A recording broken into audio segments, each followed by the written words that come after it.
नमस्कार दोस्तों, स्वागत है आप सभी का आपके पसंदीदा प्लेटफॉर्म नवनीत ट्यूटोरियल पे। फ्रेंड्स, आज की इस 10 मिनट वीडियो में हम नवंबर मंथ के 1 से 15 तारीख तक के मोस्ट इंपॉर्टेंट करंट अफेयर को लेकर आए हैं। अगर आप इस क्लास का बोर्ड पीडीएफ चाहते हैं तो हमारे टेलीग्राम चैनल से जुड़े सभी सोशल मीडिया का लिंक आपको वीडियो के डिस्क्रिप्शन में मिल जाएगा। तो बढ़ते हैं क्वेश्चन की तरफ। हमारा आज का पहला क्वेश्चन है, हाल में प्रधानमंत्री नरेंद्र मोदी किस देश की 2 दिवसीय 11 और 12 नवंबर राजकीय यात्रा पर गए हैं? जापान या भूटान या सिंगापुर या फिर नेपाल? तो इसका सही आंसर हो जाएगा भूटान। प्रधानमंत्री नरेंद्र मोदी भूटान देश की 2 दिवसीय राजकीय यात्रा पे गए हैं। नेक्स्ट है, हाल में विश्व मधुमेह दिवस कब मनाया गया? 12 नवंबर, 13 नवंबर, 14 नवंबर या फिर 15 नवंबर? तो इसका सही आंसर हो जाएगा 14 नवंबर। विश्व मधुमेह दिवस 14 नवंबर को मनाया गया है। बढ़ते हैं अगले क्वेश्चन की तरफ। भारत के गणतंत्र दिवस 2026 समारोह में किसे मुख्य अतिथि के रूप में आमंत्रित किया गया है? Ursula von der Leyen, Antonio Costa, उपयुक्त दोनों या इनमें से कोई नहीं? तो इसका सही आंसर हो जाएगा उपयुक्त दोनों, क्योंकि गणतंत्र दिवस 2026 के समारोह में उर्सुला वॉन डेर लेयन और एंटोनियो कोस्टा दोनों को मुख्य अतिथि के रूप में बुलाया गया है। हाल में राष्ट्रीय शिक्षा दिवस कब मनाया गया है? 9 नवंबर, 10 नवंबर, 11 नवंबर या फिर 12 नवंबर? तो इसका राइट आंसर हो जाएगा 11 नवंबर। राष्ट्रीय शिक्षा दिवस अभी 11 नवंबर को मनाया गया था। अगले क्वेश्चन की तरफ बढ़ने से पहले हम लोग नवंबर मंथ के कुछ इंपॉर्टेंट राष्ट्रीय और अंतरराष्ट्रीय दिवस को देख लेते हैं जो काफी इंपॉर्टेंट है। जैसे अगर 1 नवंबर की बात करें तो विश्व शाकाहारी दिवस मनाया जाता है, या केरल, कर्नाटक, मध्य प्रदेश, छत्तीसगढ़, हरियाणा, इस सब का स्थापना दिवस भी 1 नवंबर को मनाया जाता है।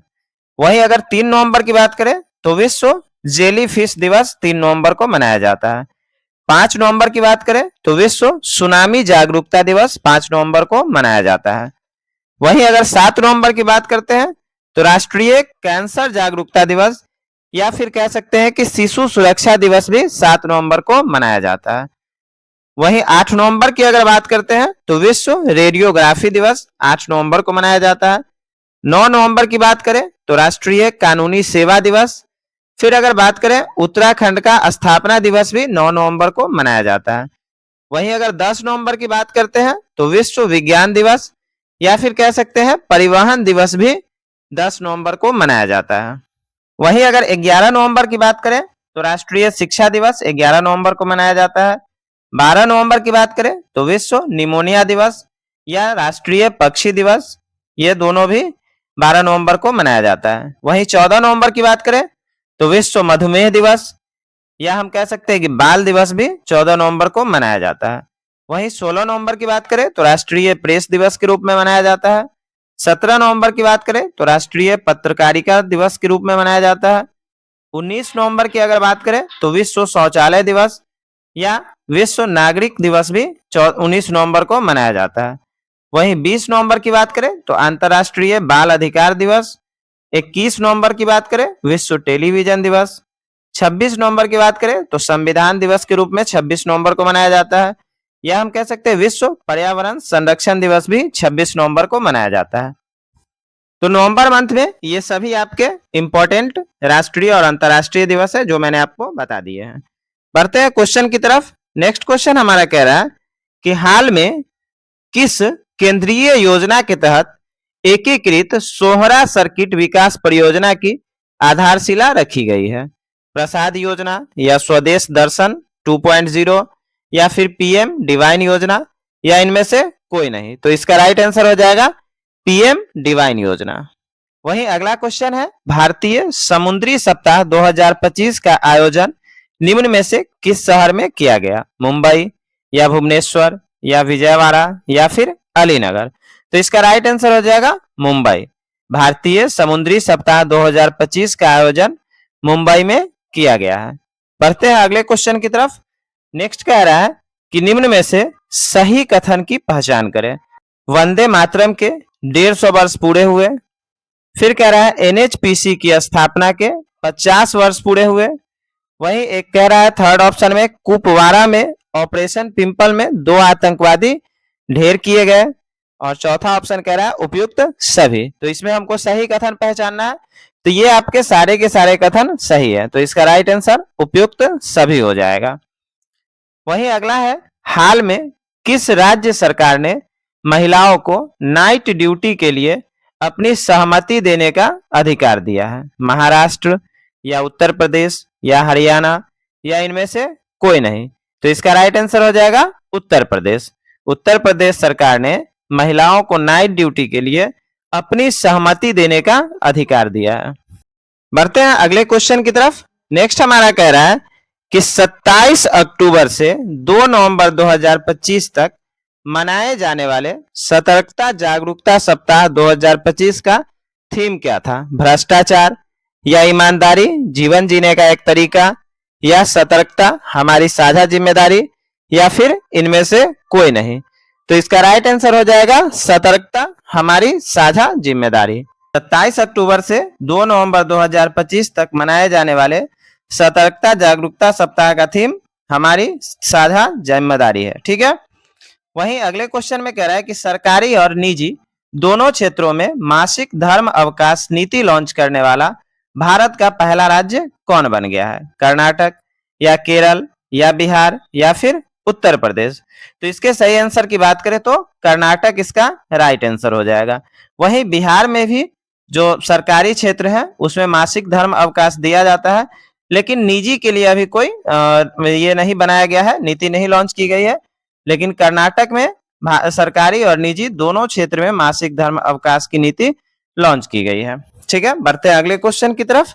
अगला क्वेश्चन हमारा कह रहा है कि हाल में कौन सा देश आधिकारिक रूप से दुनिया का पहला कैशलेस देश बन गया है? नॉर्वे, स्विट्जरलैंड, स्वीडन या फिर अमेरिका?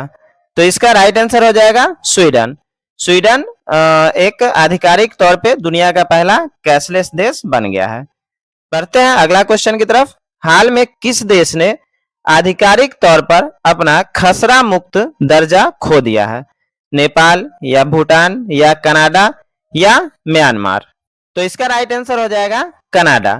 कनाडा ने आधिकारिक तौर पर अपना खसरा मुक्त दर्जा खो दिया है। बढ़ते हैं अगले क्वेश्चन की तरफ। कह रहा है कि हाल में किस राज्य के प्रदूषण नियंत्रण बोर्ड ने प्रदूषण से निपटने के लिए पहली बार प्लास्टिक अपशिष्ट ब्रांड ऑडिट किया है? महाराष्ट्र, पंजाब, हरियाणा या फिर बिहार? तो इसका राइट आंसर हो जाएगा पंजाब। किस राज्य के प्रदूषण नियंत्रण बोर्ड ने प्रदूषण से निपटने के लिए पहली बार प्लास्टिक अपशिष्ट ब्रांड ऑडिट किया है? तो आंसर हो जाएगा पंजाब। नेक्स्ट कह रहा है कि हाल में राष्ट्रपति द्रौपदी मुर्मू ने किस देश के 50वें स्वतंत्रता दिवस समारोह में भाग लिया है? भूटान या अंगोला या फिर चीन या फिर नेपाल? तो बात करें तो इसका राइट आंसर हो जाएगा अंगोला। ठीक है। राष्ट्रपति द्रौपदी मुर्मू ने अंगोला देश के 50वें स्वतंत्रता दिवस समारोह में भाग लिया है। देखते हैं अगला क्वेश्चन हमारा क्या कह रहा है। ICA world cooperative monitor 2025 ranking में किन 2 भारतीय सहकारी संस्थाओं ने शीर्ष स्थान प्राप्त किया है? अमूल और नेफेड, इफ्को और अमूल, नेस्ले और अमूल या फिर इनमें से कोई नहीं? तो इसका राइट आंसर हो जाएगा इफ्को और अमूल। वहीं अगला क्वेश्चन कह रहा है कि हाल में 7वां भारत विनिर्माण शो IMS 2025 कहां आयोजित किया जा रहा है? नई दिल्ली या फिर मुंबई या फिर बेंगलोर या फिर जयपुर? तो इसका राइट आंसर हो जाएगा बेंगलोर। बढ़ते हैं अगले क्वेश्चन की तरफ। नेक्स्ट कह रहा है हमारा कि क्रिसमस द्वीप जो हाल में समाचारों में था किस महासागर में स्थित है? उत्तरी अटलांटिक महासागर या फिर दक्षिणी अटलांटिक महासागर या प्रशांत महासागर या फिर हिंद महासागर? तो इसका राइट आंसर हो जाएगा हिंद महासागर। क्रिसमस द्वीप कहां स्थित है? तो हिंद महासागर में स्थित है। वहीं अगला कह रहा है कि हाल में किस भारतीय गायक का नाम Guinness book of world record में दर्ज हुआ है? पलक मुच्छल, नेहा कक्कर या श्रेया घोषाल या फिर अरिजीत सिंह? तो इसका राइट आंसर हो जाएगा पलक मुच्छल। पलक मुच्छल का नाम Guinness book of world record में दर्ज हुआ है। बढ़ते हैं अगले क्वेश्चन की तरफ। नेक्स्ट हमारा कह रहा है कि हाल में किस राज्य के सभी जिलों में वृद्धा आश्रम स्थापित किए जाएंगे? केरल या फिर नागालैंड या फिर महाराष्ट्र या फिर बिहार? तो इसका राइट आंसर हो जाएगा नागालैंड। किस राज्य के सभी जिलों में वृद्धा आश्रम स्थापित किए जाएंगे? तो आंसर हो जाएगा नागालैंड। वहीं अगला क्वेश्चन कह रहा है कि हाल में भारत के पहले रेलवे टर्मिनल का उद्घाटन कहां हुआ है? लखनऊ या गुवाहाटी या वाराणसी या फिर पटना? तो इसका राइट आंसर हो जाएगा गुवाहाटी। ठीक है, ध्यान रहेगा। और यहाँ जो रेलवे टर्मिनल है ये रिवर टर्मिनल होगा। ठीक है, टाइपिंग मिस्टेक है, रिवर टर्मिनल की यहाँ पे बात हो रही है। बढ़ते हैं नेक्स्ट क्वेश्चन की तरफ। अगला कह रहा है हमारा कि स्वच्छ सर्वेक्षण 2025 में भारत का सबसे गंदा शहर किसे घोषित किया गया है? मदुरै, लुधियाना या मुंबई या फिर पटना? तो इसका राइट आंसर हो जाएगा मदुरै। मदुरै को भारत का सबसे गंदा शहर घोषित किया गया है। वहीं अगला क्वेश्चन कह रहा है हमारा आईसीसी महिला वनडे विश्व कप 2025 के सही कथन को पहचानना है। तो भारत और श्रीलंका ने इसका आयोजन किया है, बिल्कुल सही है। दक्षिण अफ्रीका को हराकर भारत पहली बार विजय हुआ है, ये भी सही है। दीप्ति शर्मा को प्लेयर ऑफ द टूर्नामेंट का खिताब मिला है, तो ये भी सही है। तो इसका राइट आंसर हो जाएगा उपयुक्त सभी। नेक्स्ट क्वेश्चन देखते हैं। अगला कह रहा है हमारा इसरो ने किस वर्ष तक मंगलयान 2 को मंगल ग्रह पर उतारने की घोषणा की है? 2027 या फिर 2030 या 2035 या फिर 2040? तो इसका राइट आंसर हो जाएगा 2030। इसरो ने मंगलयान 2 को मंगल ग्रह पर उतारने की घोषणा कब की है? 2030 में उतारने की घोषणा की है। वहीं अगला क्वेश्चन कह रहा है भारत अंतरराष्ट्रीय विज्ञान महोत्सव IISF 2025 का आयोजन कहाँ किया जाएगा? नई दिल्ली या मुंबई या पटना या फिर चंडीगढ़? तो इसका राइट आंसर हो जाएगा चंडीगढ़। ठीक है, अगला क्वेश्चन देख लेते हैं। नेक्स्ट कह रहा है हमारा कि प्रो कबड्डी लीग के 12वें संस्करण का खिताब किसने जीता है? पटना पायराइट्स, दबंग दिल्ली या मुनेरी पलटन या फिर हरियाणा स्टीलर्स? तो इसका राइट आंसर हो जाएगा दबंग दिल्ली। तो आज की वीडियो में बस इतना ही। अगर वीडियो अच्छी लगी हो तो लाइक और शेयर करें, और अगर हमारे चैनल पे नए हैं तो प्लीज चैनल को सब्सक्राइब करें ताकि लेटेस्ट वीडियो की नोटिफिकेशन आपको मिल सके।